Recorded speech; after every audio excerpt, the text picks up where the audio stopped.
Alright, what's up guys? Back with another video. I'm getting really bad at posting late. I'm going to try to start posting in the morning. I had a lot of stuff going on today. Plus I also, hit up the Lego store. So we got more bricks and stuff. But I got quite a bit of work done. Not big things, but I got a bunch of different little detail things, little kind of, accessories and all that stuff. So let me flip the camera around and show you what I've been working on.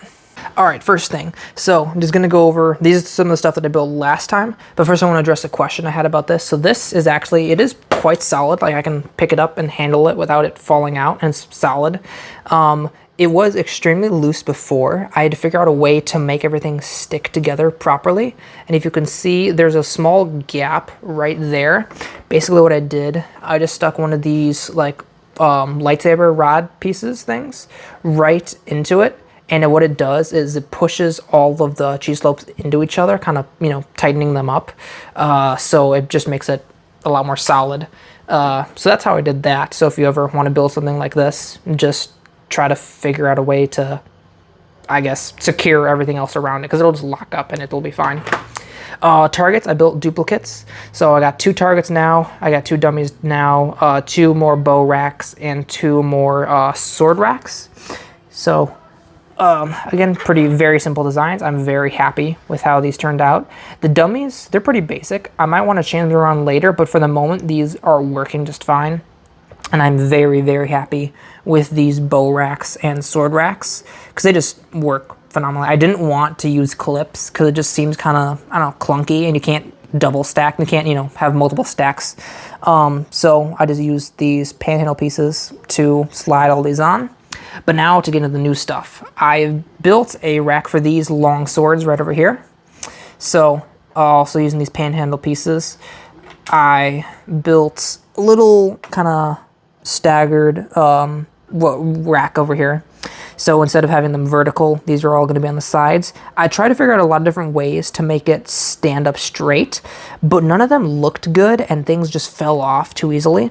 So I went with this kind of slope design, which makes everything stay a lot easier. Some of the hilts overlap each other, but for the most part, aesthetically, it looks really nice. So just on a 2x3 at the bottom, supported by 1x1 cylinders with some of these overhanging snot pieces, and then I have the underhang at the bottom ones to angle it all together. So that is that weapon rack. I do really love these new sword pieces. I love those. Next, I put together a grand table. So this one, like a map table or a war table. We have a sword at the center for decoration or for use. We got a pirate map. And this is the map that actually came with one of the new, like, Johnny Thunder set things. This guy. Oh, focus. He comes with a map that goes in the back, as well as a really cute red panda. But I used that. I want to get the other sets so I can have a full map, because there's actually 4 pieces. So there's one with a panda, crocodile, gorilla, and something else. But there's 4 maps, so I want to have that in the center of the table. Or build a bigger table, But I digress. We have chalices. And I wanted this to be like a grand table or a war table. So I wanted to make sure it was big enough to hold a lot of different items on it. So I got a chicken leg as well. And I wanted to make it a little bit detailed as well. So I got our curved tiles around the sides. The side over here with these overhanging snot pieces to add a little bit more just a cleanness to it. And I added these, there we go, these opposite hinge pieces to give the legs a little bit more detailing, because sometimes they have, curved feet at the bottom of the tables, or like a little draping overhang. This is all wood, basically, is what I'm going for. But I just think it looks a lot more fancy. But it works very sturdy. And also all these studs on the top, you're able to swap them out to use tiles or studs, so you're able to put different things on. If I wanted just a super clean look, I can just tile it all off. But I wanted to keep little studs on it so I can place different objects on it. I thought that was pretty neat. Other thing, warriors and soldiers need snacks while they're training. So I built a small table, nothing fancy. Got a croissant, a little pie on there, as well as I built a little awning for a booth. So this kind of, I originally had an idea of doing like a vendor stall, but I realized this is inside of a castle, so really nobody's going to be selling things. This is going to be more for like training and stuff. This would be better for, you know, outside. But if it's inside, if you put it over a table for like a snack or, you know, rations area, that would make a lot more sense. So the awning just sits over here. Got the staff pieces inside, the studs with the holes in them, to sit over the table. So just looks very neat, clean. One thing I've learned is that building things super simple often look a lot better than trying to overcomplicate things. Like these are just extremely simple legs with just using the underhangs and snot pieces. So it just makes everything so much cleaner without making things too complicated. But that's all of the you know, weapons and accessories and all that stuff. I can slide off to the side. The other things I built are more decoration. So first thing I will show you is got a statue. This would probably be in like the main courtyard area. Either that or like right outside the castle. I think main courtyard might make a little bit more sense. We have our golden minifig at the very top of the statue, with it sloping upwards into, you know, the display area. I don't know statue terms, so sorry if I'm not very well versed in that arena of linguistics. But we have, I got this idea from multiple different statue designs I saw online. So I didn't want it to be completely flat on the side, so I decided to make it dip inwards using these slopes and tiles. And then I used some of these angled, these are newer-ish angled pieces that have the flat side on the top and then curves down. So they're similar to these pieces, except it has the flat end at the very top.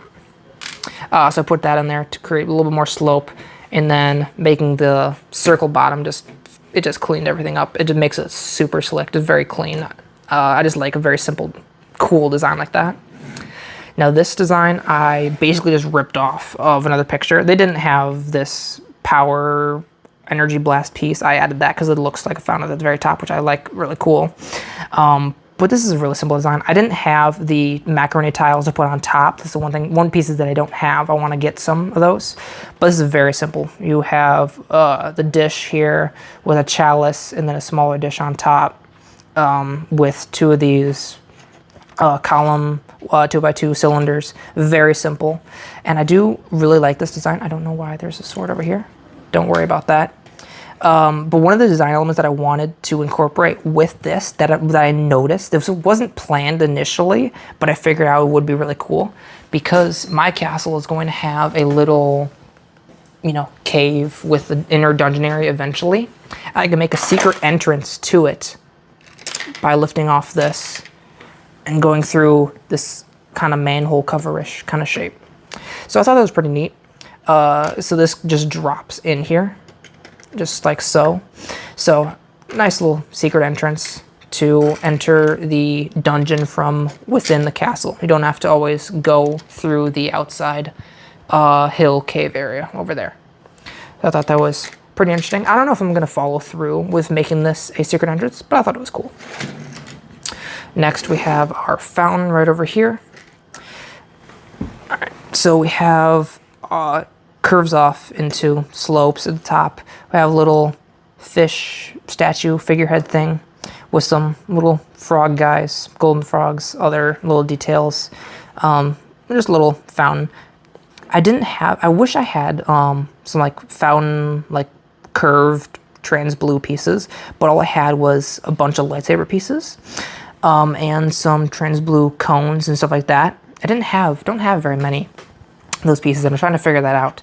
But I decided this would be really neat. I tried to use the frog first, but nothing really fit, so the fish just worked a whole lot better, and it just looks like the water's actually coming out of the fish mouth. That was pretty neat. So this is another design I looked at, I found online, using these macaroni bricks around here to give it a little bit more, you know, character. So a little bit curves around to make it a little bit bulkier, but not too bulky for the fountain. And then I just used here some of these snot bricks over here. These curved that are two plate high snot pieces. I'm able to put these on the front here to make the fish stick out. So I thought that was kind of neat. And then the last thing I built over here is going to be a blacksmith forge. So clipped onto the sides, I have, the tongs and hammer. And this is another design. Again, I took inspiration from using the actual medieval blacksmith set to use these underhanging pieces right here to put the tiles on to create the curvature, the arch of the forge. And then on the inside, I just, I tiled this off, and then I put in some trans orange pieces to build a fire. And I was considering building a semi-working chimney, so I wanted to make it open so you could see actually through the top, but I just figured it's not gonna work the absolute greatest, so I decided to do this instead because I really like this technique over here. If I can pop this off for a second. So basically using these snot bricks here combined with this snot brick over here, overlay them side to side, you're able to put a half whatever these wing stone art slope pieces with a single slope piece, and you can combine it together to make a really good half, I don't even know, like a quarter slope up at the top. I thought that was kind of cool. So I can put that back on top, and then I need to find a piece to use for the smoke because that would be really neat to build with. And the way I wanted this to be designed, I wanted this to make sure that I could fit underneath at least underneath here or to the side, because obviously it's got to be able to go up against the wall sort of, so the forge can be all across to the side, so the smoke will come out to the, in front of it. I just wanted to make sure everything blends in and fits nicely within the build. That was my main goal. I don't want anything to be sticking out. I don't want anything to be out of place. So these are some nice little detail things that I can incorporate within the castle, within or without the castle, to make these things give a little bit more character. All right, but that is about it. That is my update for week 9. We'll have another video out next week. So adios, y'all. Oh, and one last thing before I go. I need more ideas of things to build, so please, if you watch this video to the end, please comment some ideas for things that you want to see in a castle or would like to see me try to tackle and build. I am running low on different detailed ideas, and we have a big castle to fill. So if you have anything, absolutely anything, whether it's, I don't know, catapults, guillotines, stocks, barracks, different things like that, leave your ideas down in the comments below. I would be very appreciative of that. But thanks. So see y'all in the next video.